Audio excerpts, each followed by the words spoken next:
galaxies. This is very used in H1 in radio astronomy, but we think that can be also interesting for people working with 3D optical data.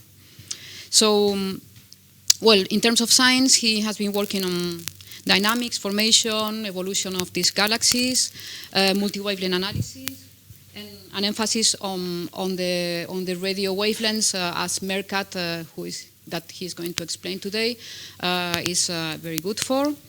And he was co-founder of the Hello Gas and Blue Disk projects, and also participates in 3 of the large programs of MeerKAT, which is, as you probably already know, a precursor telescope for SKA. He has been involved also in the commissioning of the telescope, which is very, very relevant if one really wants to take the best of the instrument, and giving feedback on observing campaigns. And during these days, he has been, well, we have been working together both on science, but also he's co-supervising MeerKAT H1 pipeline that analyzes H1 data from MeerKAT. So we have been, well, they have been installing it here in an IAA server. So we think it can be used here, and it will be part of the prototype regional center software tools. And well, I think that's about it. Just to remind you that after the talk, we plan to go together for an informal lunch. So whoever wants to join, let us know after the seminar. And then when we come back, we will have a discussion, an informal discussion on whatever. I mean, you didn't want to ask during the seminar, or any other points or collaborations, etc. Here at the Institute. And tomorrow, as I said, at 10, there will be the demo, and we'll just hope that this is just the first of many visits. Oh, thank you. Thanks a lot, Lourdes, and thanks a lot all of you for coming here. So at this time of the year, this is certainly not a given. So I'm very positively surprised, to be honest. So I'm going to talk about mainly about the instrument in the context that I'm using it, or that I intend to use it, and that instrument's called MeerKAT. And if you ask me about the square kilometer array that everybody of you know of, this is it, and this is actually a photograph of it. It's on the ground. It has been built, so 64 antennas have been built, and in 2017 it had been 32 dishes, 16 operational. 2018 we already had the inauguration, and these are 2 heads of state, so that's the South African one and the Chinese one, posing in front of this image of the Milky Way center. So that was the inauguration picture, which already went around the world as one of the most impressive images that I have seen in the radio yet, and more of these are to come. So in 2018 we had 64 operational, and that's all part of the SKA, because MeerKAT is a precursor pathfinder instrument, which operates in the same ballpark as the SKA. But on the other hand, it will be fully integrated into the SKA. That is South Africa's contribution to the SKA, actually. But currently, we have a full operational telescope with more and more observational modes coming online. I will come to that later on again. In 2028, there will be the SKA-1, supposed to be delivering 10% of the full SKA. So, and as I said, this means 2028, And if you follow Wikipedia, sorry, I cannot spare them that, we have not 190 or approximately 200 dishes on the ground, but 3,000 2 years later. That's the full SKA. Obviously, this is not going to happen. Timelines are a little bit extended with respect to what is promised on Wikipedia. Nevertheless, as I will show, hopefully show, just taking MeerKAT as a precursor with its abilities, with its the sensitivity that it has already, you can already anticipate what it means to have even or 3 times as many antennas on the ground that you can make use of as a radio astronomer. So we will have some time before the square kilometer array is operational using MeerKAT. Then it will integrate and we will have a better instrument, and then we will have some time before the full square kilometer array is operational. This is where it is. I think this is the population density, and it has been chosen to lie in the Karoo Desert. This is not to scale. So the center of the square kilometer array is obviously the center of central array of MeerKAT, and it's a pretty radio quiet zone. And what this means, I will show later. In order to do radio astronomy, those killers, where is it? These. Put one of these close to our receivers, and they will go wreck. So we don't want them. We don't want them anywhere. And well, I have to say, during open days, we could actually see that the general public is much more disciplined than the average technician or astronomer in the usage of radio transmitters. But nevertheless, obviously, you want to have it in a radio quiet zone because our receivers are sensitive to radio transmitters or sparks from an electric fence, and this is why the site has been chosen to be in the Karoo Desert. It's only called Karoo Desert, actually an arid area, and very nice to be there. And I'm very happy that the SKA site has now been declared a natural reserve, which means that things like fracking will not take place there. And actually, it has been thought to use that nice place on the Earth to exploit in this very exploitative way. So on site, we have a whole processing area where the electric signal gets processed and correlated. There is a electricity supply from the grid, but also independent diesel engines to power the site if there is a power failure. And as I said, the processing takes place first at site, and then gets the data, the pre-processed data, gets shipped to Cape Town. And when I say shipped, this is actually a link, electronic link,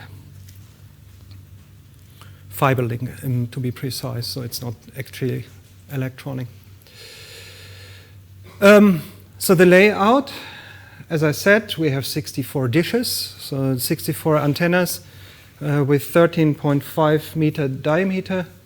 This is not very large, but it has the advantage that your field of view, the smaller your aperture is, the larger your field of view will get. That means that the field of view is increased. So you just play the trick. Take more antennas, smaller size, you have a larger field of view. with the same sensitivity. The bottleneck here is the electronics, because you have to combine the signal of all those antennas.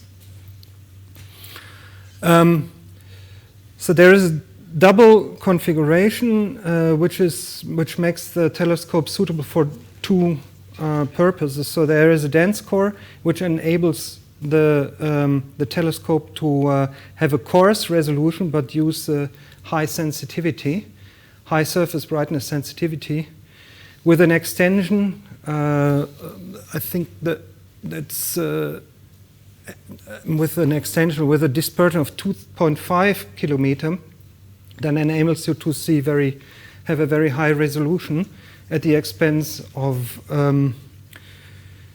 sensitivity. So the details about that you can ask me later, or just come to me. The system temperature is which basically dictates or tells you about the sensitivity of a receiver here. This thing is 18 Kelvin, and that is very, very low, which means that the efficiency of the telescope is very high in terms of the signal processing. So this makes MeerKAT actually one of the most, or actually the most sensitive telescope, interferometer though, in L band, which is at 1400 megahertz, which corresponds to the H1 line. The resolution that can be reached in L band is about 8 arc seconds, and in UHF, that is at lower frequencies, starting at 570, 15 arc seconds. So obviously, compared to other wavelengths, this is not much. But in the radio, with the given sensitivity, this is quite an improvement. I've been talking about the RFI and how nice it is in the desert. And indeed, we do not have many local RFI radio interference signals. So once we use our homemade scarab correlators, we can produce a spectrum of the sources, correlate, and actually image the signal. But this is basically the radio spectrum, and what you are seeing here, this is radio interference from satellites mostly, and air traffic control. So unfortunately, in the radio, we still have the problem that there is no, this is the Milky Way, very strong signal, as you can see. So even in the desert, we will have the problem of RFI, and currently in our data reductions, we just do not take into account these affected areas or affected frequency ranges. So that is a restriction, and I have to actually just mention it. But there is a very large range.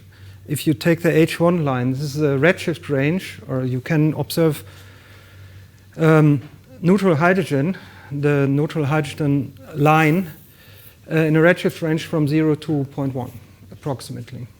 And this is quite a large range, given that even with a high sensitivity, even the larger systems you will fail to detect. And then there's, of course, the continuum imaging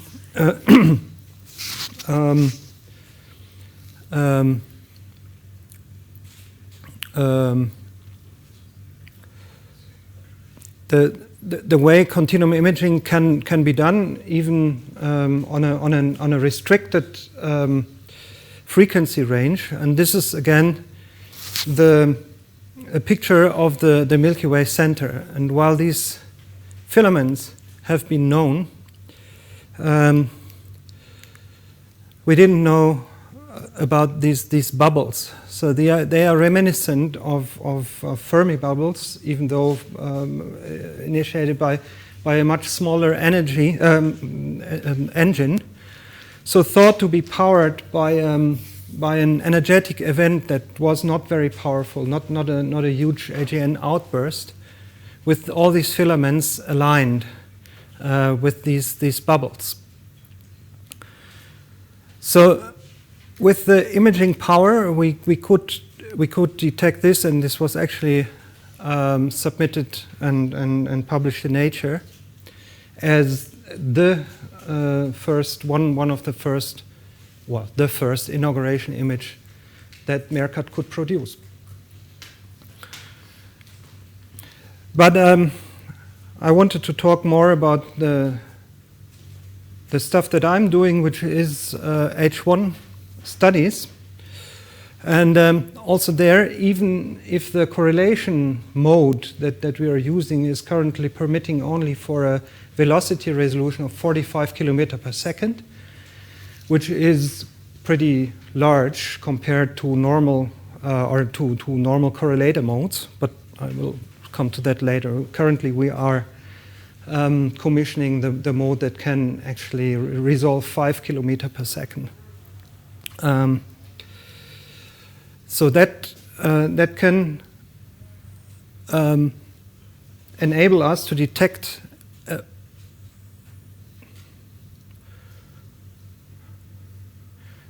H1 in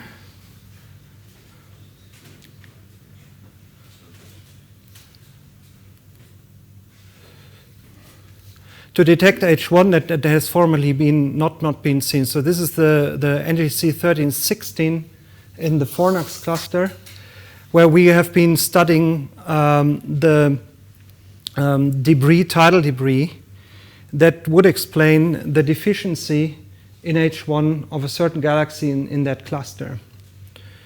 Unfortunately, there is a movie that is not working, which would show you the Cercinus galaxy, and I hope this does not happen to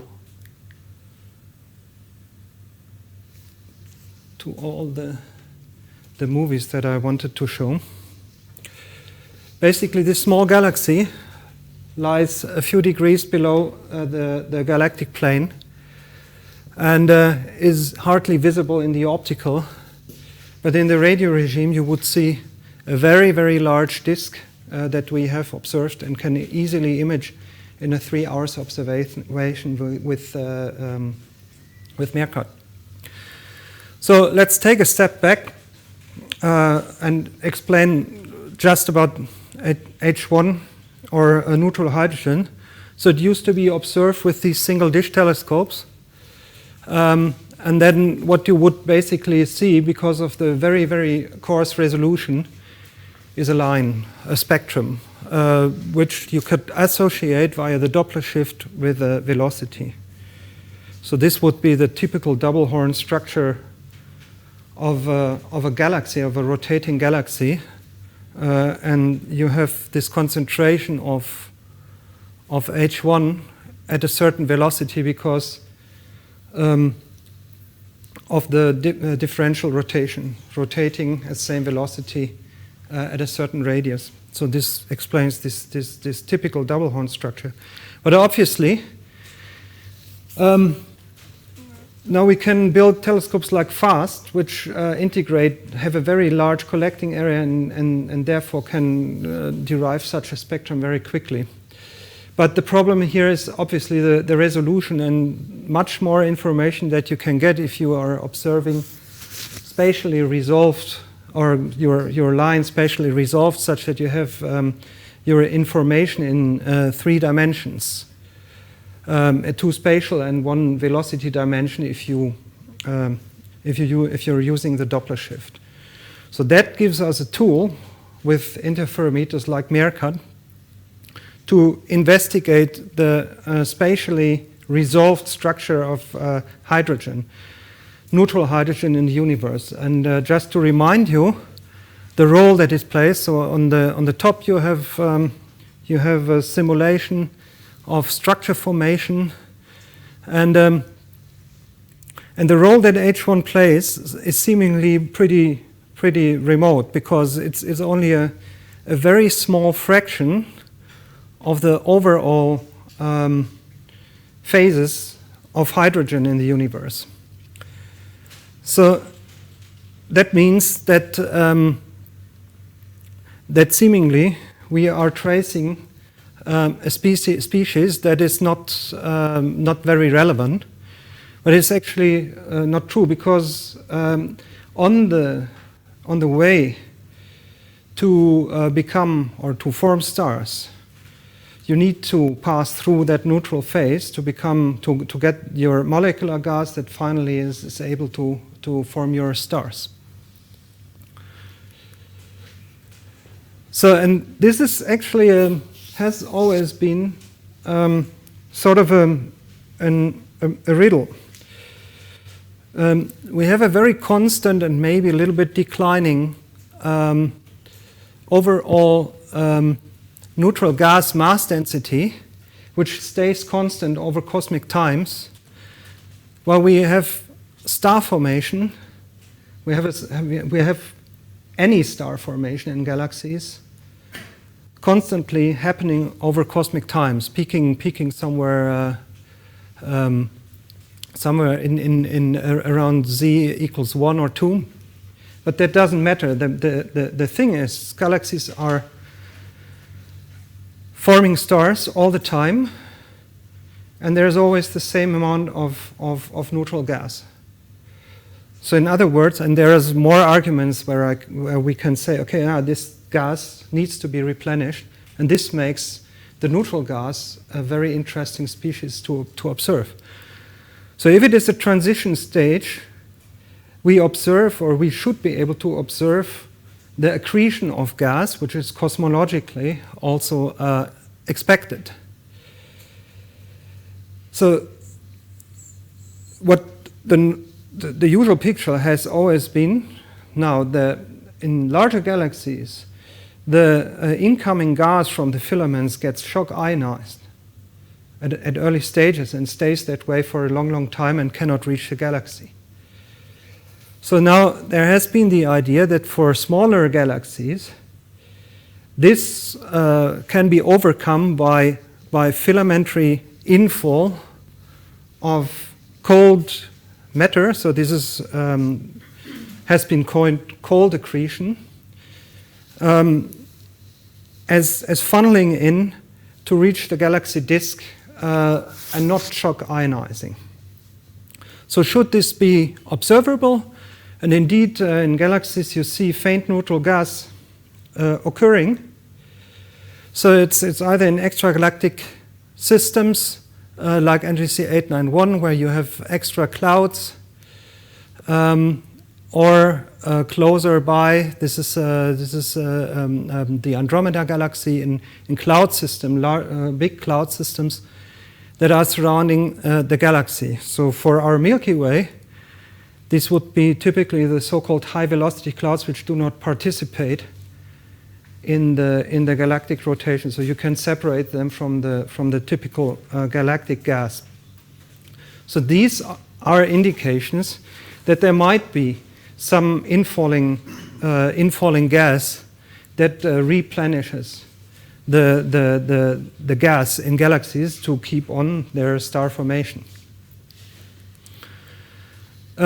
Another indication would be if you have a look at the kinematics of galaxies. So if you look at a galaxy like this and take a spectrum along this line at each of this point, you take a spectrum here. So this is a spectrum corresponding to this point, spectrum corresponding to this point, and so on. So we will identify rotation following this line. So basically, the gas coming towards here, leaving here, so that gives you this sausage shape. But there's also this extra gas, which must be extraplanar because of the large cross-section of H1 of gas. So it must be an extra component that is connected to this galaxy and has been connected to gas inflow, actually, gas supply. The question is, where does it come from? Does every galaxy have this type of beard? And there are many many theories to explain the occurrence of these beards and the kinematical shape. If you have star formation, you actually expect dynamically a sort of lagging gas occurring in a natural way.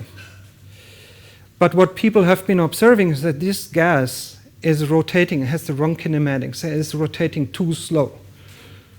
So the conclusion was, oh, there is some extra component that slows those clouds down, or an extra component that will just fall and start participating in the rotation of the galaxy and fall down on the disk. So if there is hot coronal gas, there has been the idea that, oh, okay, so why couldn't we have a self-sustaining fountain system where you have star formation and you expel your gas through star formation from the disk, and it will have an excursion through the hot corona. And the mechanism that has been invoked here is that in the wake of such clouds, the condensations can actually carry neutral gas with them and fall back to the disk. This is not without problems, but I cannot go into detail about that here. So this is the idea that ideas that people have been putting forward to explain lagging gas. So the halo gas survey with Westerbork was a project that we invented at that time to investigate these the properties, the kinematics of the neutral gas in the gory detail. And this, to date, the deepest survey that exists, deepest H1 survey of galaxy that exists. So we were observing 22 spiral galaxies, each of which was integrated for 10 times 12 hours with Westerbork telescope, giving us a detection limit of 1 or 2 times 10 to the 5th solar masses. So this is one of the largest Westerbork surveys before it got converted with Aperative. This is the team. Here, I would like to get back into that shape, even though I thought I was fat that time. So the technique to analyze these galaxies is not simple. So the idea is you have to create a kinematical model. So you make the assumption that there is a disk which is rotating, so you can predict basically how a data cube will look like, how the galaxy will look like if you observe it.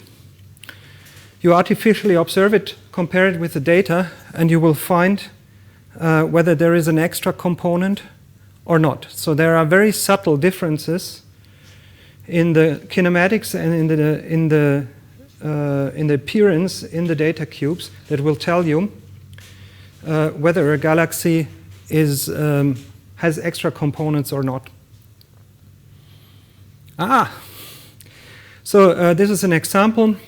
So this is an edge-on galaxy of the halo gas sample, for which we had made the very conservative assumption that there is no extra component. And indeed, if you infer a spiral structure for that galaxy, you can reproduce the appearance, the spectral appearance, without the necessity of an extra component. So for many galaxies, we did a very detailed analysis, but of course we also needed to make a big overview. And this is the observation. So if you divide galaxies by visual inspection into systems that do have a lagging halo and that don't have an extra component, you can roughly divide them in this plane where you have the star formation energy surface density, so stuff pushing the gas out, and the stellar surface mass density, stuff pulling it back, showing that there is maybe a bimodality in the distribution of galaxies. So this is an indication that indeed extraplanar gas in these galaxies is connected to star formation. Recently, this has been looked at in scrutiny. So the technique here was, okay, let's do a simplified analysis, not modeling, but only partly modeling. So let's first assume a Gaussian line for the thin disk, and anything extra is our thick component. So if you analyze the galaxies, most of them have this way, most of them tend to have a thick component. And if you then do some more sophisticated modeling of that extra component, you may infer that there is an inwards movement of this component onto the disk. So gas falling onto the disk. If you follow a quite complex type of analysis, so there is an indication of an inflow, and then you can actually, if you look at the mass of the extraplanar gas and the star formation rate, if you compare that directly, you do not see much of a correlation. But then you can infer, again, using also the potential of the galaxy, so the actual, taking into account the actual dynamics, the fountain mass that you expect given a certain star formation rate as compared to the extraplanar gas, and then you get a much better correlation. So there is an indication that that star formation connects to this extraplanar gas, and then that this self-sustaining mechanism actually works. So beyond halogas, these studies have been extended to also dwarf galaxies or smaller galaxies, because it's not known how the accretion processes for smaller galaxies are, with a diverse results. So there is UGC 105, for which we really see this extraplanar gas even doing a normal model funneling into the center. So suggesting that smaller galaxies also accrete, maybe smoothly from the IGM. Now, concerning the clouds, so what is the accretion rate that we get if we just look at the data cubes and see what is detected? And actually, the result was that in 22 galaxies, in a pretty large volume, we found 15 clouds. So, to tell you quickly, this cannot sustain star formation, which means that the neutral gas in galaxies up to the detection limit that we have cannot sustain star formation in our galaxies. So this result we will publish pretty soon. So can it be that we don't detect it? Obviously, if you're doing single dish observations where you are more sensitive and you calculate the total mass, it turns out that we cannot tell. So mostly we would say no, we detect most of the neutral gas in halo gas. There might be some excess, but we can discuss this. This can be calibration, and only this difference, these small differences in the shape of the profiles, comparing single dish observations and interferometric observations, would tell you whether there is an extra component that we are missing in the interferometric data. It seems that we're not. which leads me to MeerKAT observations. So this is, as I said, it's also interesting to know which signatures of accretion we see in dwarf galaxies, and this is an example. So ISO 149G006 had been observed as a pretty tiny dwarf galaxy, observed with the ATCA. We went for reobservation in a very early phase of MeerKAT, and already you can see that there is this extra component that this galaxy shows. It's a dwarf galaxy, which apparently has some anomalous gas, and little is known about that. So this again shows a terrific model. So this is the modeling software that we are using, showing that there is this extra component here that we cannot explain just by a rotating disk. And I think this shows basically the same. So to summarize, with the halo gas survey, we can conclude that thick disks and anomalous gas are not ubiquitous in the sense that if we model the galaxy directly, it's hard to see them. If we try a statistical approach, we will find it in a statistical sense, and then there is an indication of an infall or a connection, let's say, with star formation.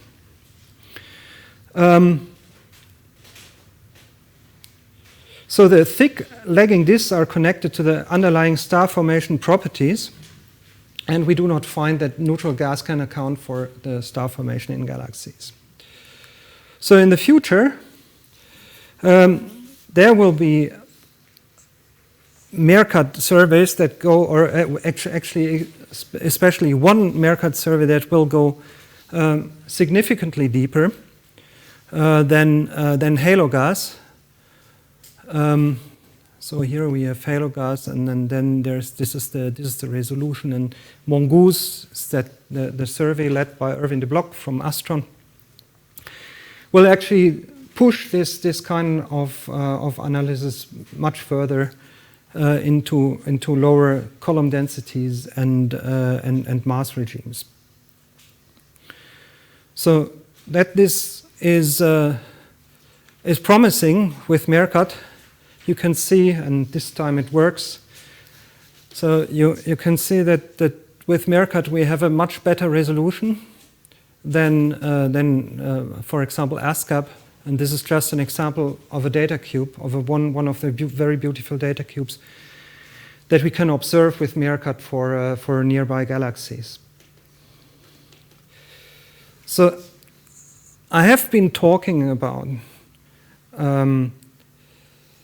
the analysis of well-resolved systems, but very briefly I wanted to mention that also statistical surveys are very, very valuable, because in principle, if you have galaxies that are not well resolved, you can do studies like comparing the extent of a galaxy with the H1 mass to get these scaling relationships, which need to be explained by cosmology. So any cosmological model will need to explain this relationship where the mass scales pretty perfectly with the diameter of the H1 disk in any system. This is not only true for disk galaxies, but also for early type galaxies. And this was probably the most surprising finding when studying the H1 mass size relationship. Going a little bit more into detail about the profiles of galaxies, obviously the diameter is connected to the profile. You find that their galaxies have an exponential profile, and there's many more studies that you can do about angular momentum dynamics. So what is the mass of galaxies, H1 accretion and depletion in galaxies? If you do a larger survey, so with a sample of 30 galaxies, do you know if all galaxies are like that, or can you do real statistics? So just to say that we're already doing this, MELS is actually an absorption line survey. but it provides 700 random pointings, each integrated for 1 hour, which basically brings us here, and this is Wallaby. So we're getting much in a significantly more sensitive than Wallaby, doing a survey like mouths. While I've been advocating for a while that we may use MeerKAT even for a larger survey, larger blind survey that has a contiguous area on the sky.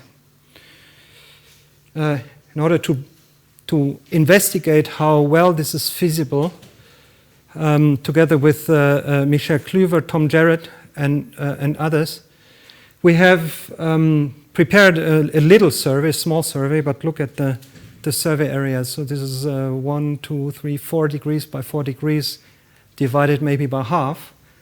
The survey area of this survey. This shows the continuum image.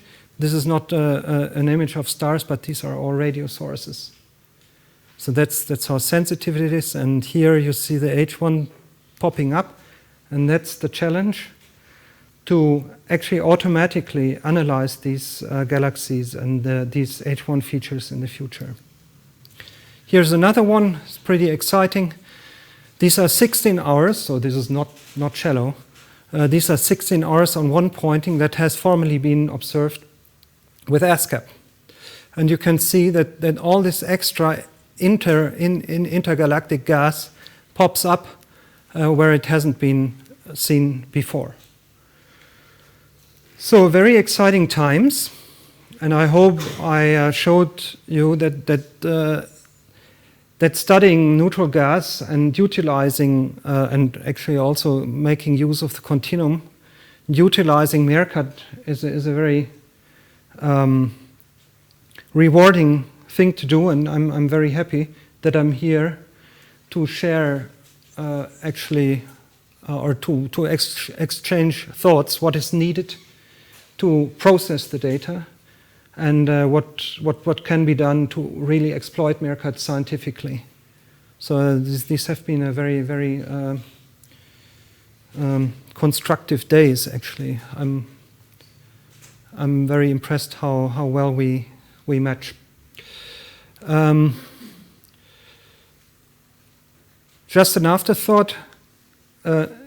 These are all people working on making it possible to create the images that I have shown. Maybe you may have recognized this symbol. So this is a project that we have been working together with mainly Italian, German, and Dutch colleagues, but mainly Italian, around Paolo Serra here, to enable an automated pipeline for the reduction of MeerKAT. But it doesn't only work for MeerKAT, but there's many examples where we are using it for the VLA, GMRT, and as Lourdes just said, we just have installed it here, so we can try it out here. It's currently in the testing phase, so no guarantees. But we will do whatever we can to get it running. And I think I leave you here with a graphical summary.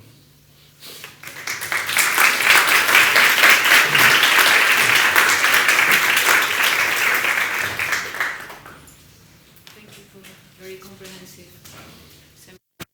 So, questions? Enrique?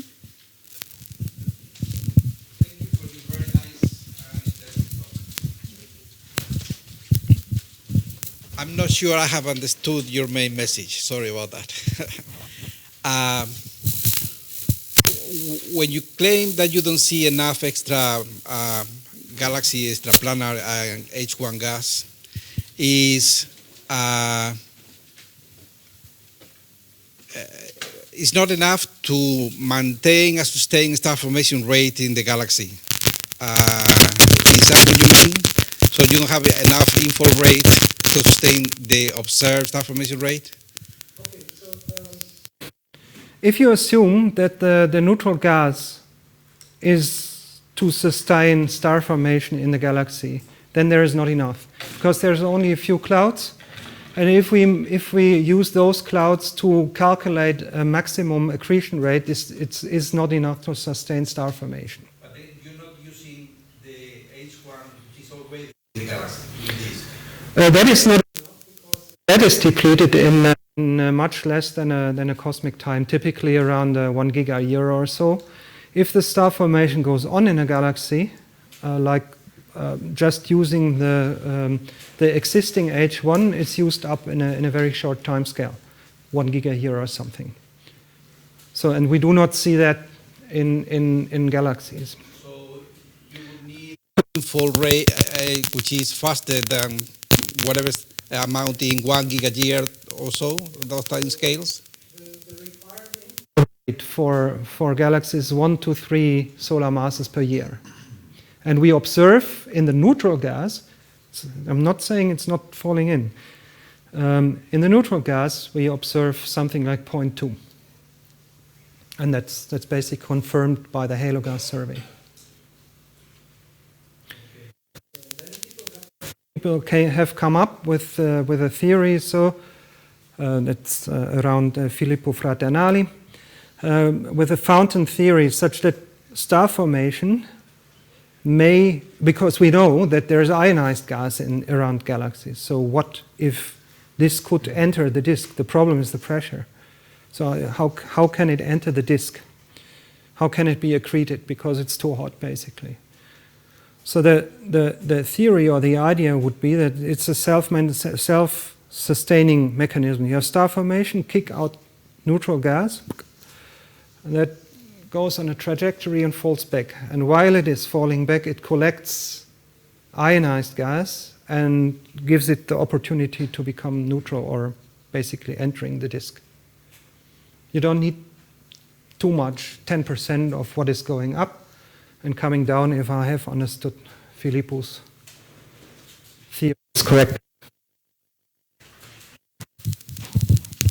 Yeah, these lagging halos, this could also be produced by any companion in the galaxy that we didn't detect yet, or too clear? So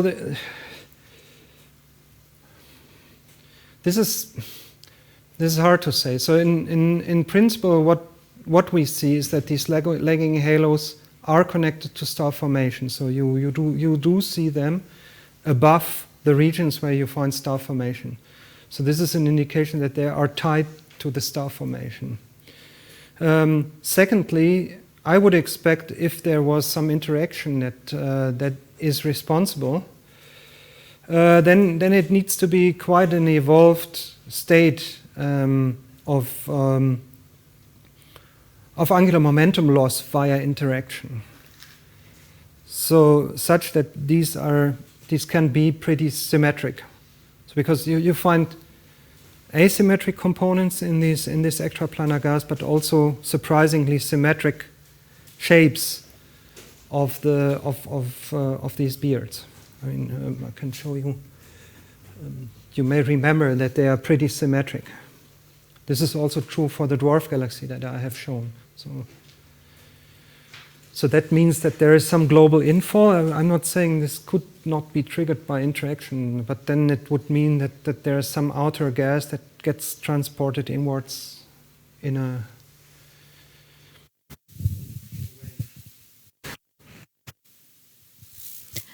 Thank you very much for such a nice talk. My question is concerning, in the same vein, as far as I understood, what you're saying is that when you see the graphic with the peak of star formation in the universe, then you don't get enough H1 in galaxies you're observing to provide the fuel to sustain such a high star formation, right?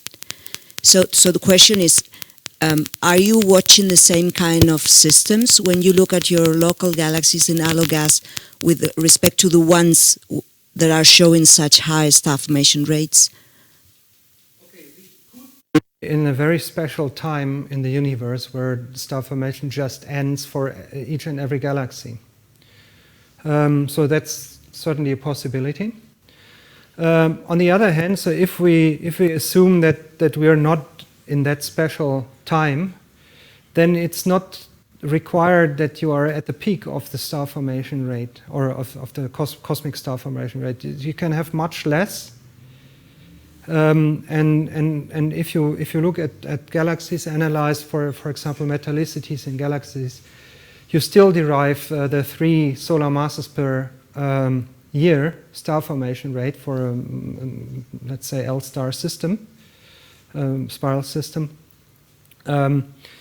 That gets consumed, that needs to be consumed, and this is still a problem because we don't see it in any tracer.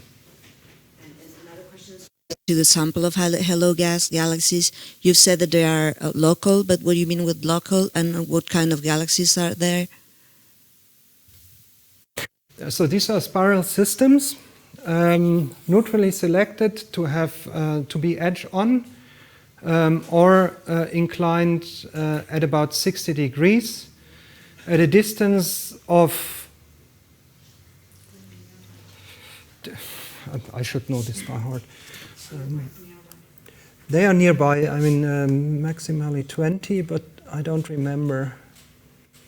Let's just check, because I think I wrote it down. There.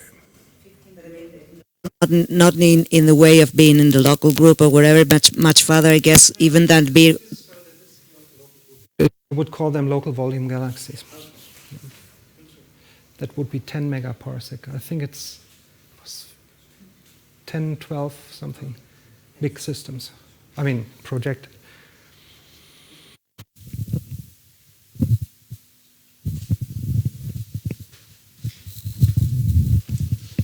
Yes, about MeerKAT, did you say that it's the most sensitive interferometer at L-band? Yeah. How does it compare with the VLA, for instance? Because the collecting area of the VLA is larger. The collecting area is much, well, let me know, it's actually, this calculation. So just before I gave I calculated the sensitivity. It's 2 to 3 times better for MeerKAT. But then obviously you have a combination of collecting area and sensitivity of your receivers, and that combination would give you a factor of 3, I think. Yes, in fact, I remember that is one of the strange cases in which the specifications were worse than the final result, so that the sensitivity was better. Yeah, basically, when I came to South Africa, to Cape Town, I got there with the expectation that we had a system temperature of 30K, and I thought, okay, this is something interesting. Good, let's do something with it. And then I think 1 or 2 months later, I learned that the system temperature was dropping by a factor of 2, which increases the survey speed by a factor of 4. And then it got better and better. So I was, it's just like putting. Had to resubmit the proposals to justify the amount of time because we didn't need so much. So. Yeah, suddenly everything fell into place. So it's, I must say I'm very impressed with the planning behind MeerKAT. So this was really done with high precision. So there is a real planning structure behind it. So it's very well done. I have a comment, and it's concerning the cold gas accretion. It sounds to me like this matches quite well what we are seeing with isolated galaxies, because as we were speaking yesterday or the day before, in isolated galaxies we have minimized cold gas coming from companions and even galactic fountain because of the lower activity. And so if cold gas accretion sustains star formation in every galaxy, then isolated galaxies shouldn't have a lower star formation than others. And we find them to be quite red and quiet and with lower star formation. So it fits this idea that H1 is not enough to sustain the star formation. Yes. Yeah. demonstrated, but This is a very interesting remark. So I didn't have time to touch on low resolution studies, which we also did.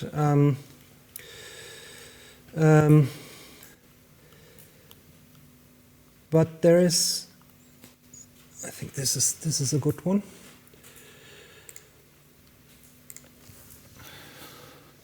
So this is a blue disk study. It's studying 25 pretty bluish galaxies versus normal galaxies. So blue indicating H1 excess, which we also found, which you could confirm for that sample, and compare it to normal galaxies.